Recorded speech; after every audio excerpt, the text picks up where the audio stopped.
งานมหกรรมกีฬาแห่งศาสตร์ครั้งที่12ที่นครหลวงเวียงจันทร์เป็นเจ้าภาพหรือนครหลวงเวียงจันทร์เกม2025ได้จัดขึ้นอย่างเป็นทางการในตอนแรกวันที่15พฤศจิกายน2025ที่สนามกีฬาแห่งศาสตร์หลัก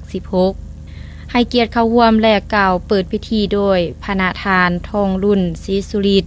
เลขาธิการใหญ่คณะบริหารงานศูนย์กลางภาคประธานประเทศแห่งสาธารณรัฐประชาธิปไตยประชาชนลาวพร้อมด้วยบรรดาการนำภาครัฐอดีตการนำภาครัฐขันศูนย์กลางและท้องถิ่นแขกถือเชิญทั้งภายในและต่างประเทศตลอดหอดคณะนำนักกีฬาคู่ฝึกกรรมการตัดสินนักกีฬาประชาชนลาวบดาเผาเขาห่วมรายละเอียดผู้สื่อข่าวแขวงอัตตปือรายงาน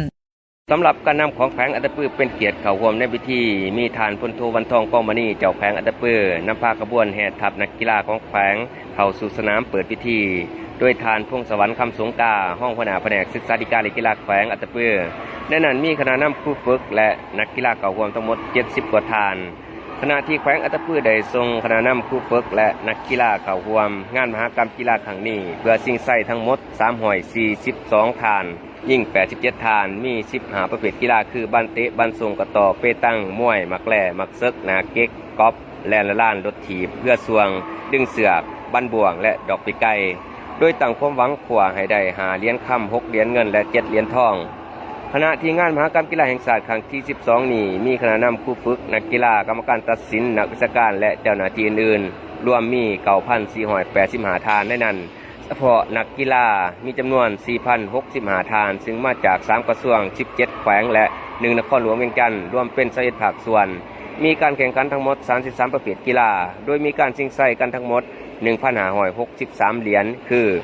432เหรียญคำ432เหรียญเงินและ699เหรียญทอง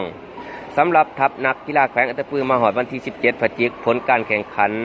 ใน15ประเภทกีฬาคือกีฬาบันเตะแข่ง2นัดผลการแข่งขันเสียให้นครหลวงเวียงจันทร์เจ้าภาพ5-0ชนะแขวงบ่อแก้ว4-2รวมมี3แต้มรุ่นเข้ารอบต่อไปซึ่งจะพบกับแขวงหัวพันถ้าชนะจะเข้ารอบ8ทีมบ้านทรงในโฮมไซแข่งขัน2นัดชนะแขวงอุดมไซ3-1เซตและชนะแขวงหลวงพระบาง3-0เซตบ้านทรงหาดไซแข่ง1นัดชนะแขวงหลวงพระบาง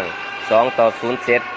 กีฬานาเก็กสามารถผ่านเข้ารอบชิงเหรียญคำเก่ารายการสามารถได้1เหรียญคำจากรายการทีมสุดยิ่งและ1เหรียญทองแดงจากรายการทีมทรายระยะ15เมตรยังอีก7รายการที่จะได้ลงแข่งขันในรอบชิงเหรียญคำต่อไปกีฬาหมากซึกมีทั้งหมด9รายการแข่งขันแล้ว7รายการยัง2รายการคือเดี่ยวทราย3นาทีและทีมทราย10นาทีสามารถได้1เหรียญเงินจากรายการทีมทราย5นาทีมาหอดปัจจุบันแขวงอัตตปือสามารถได้เหรียญทั้งหมด6เหรียญในนั้นมี2เหรียญคำ1เหรียญเงินและ3เหรียญทองในนั้นประเภทยิ่งนาเก็กทีมยิ่งได้1เหรียญคำและครูทรายได้1เหรียญคำกีฬาหมากซึกได้1เหรียญเงินจากรายการทีมทราย5นาทีกีฬาแลละล้านได้1เหรียญทองกีฬามวยยูโดประเภทครูทรายสามารถได้1เหรียญทองและกีฬานาเก็กประเภททีมทรายได้1เหรียญทองสำหรับกีฬาประเภทอื่นๆจะรายงานให้ทราบตามภายหลังสิทธิพร สุวรรณวงศ์ผู้สื่อข่าวแขวงอัตตปือรายงานจากนครหลวงเวียงจันทร์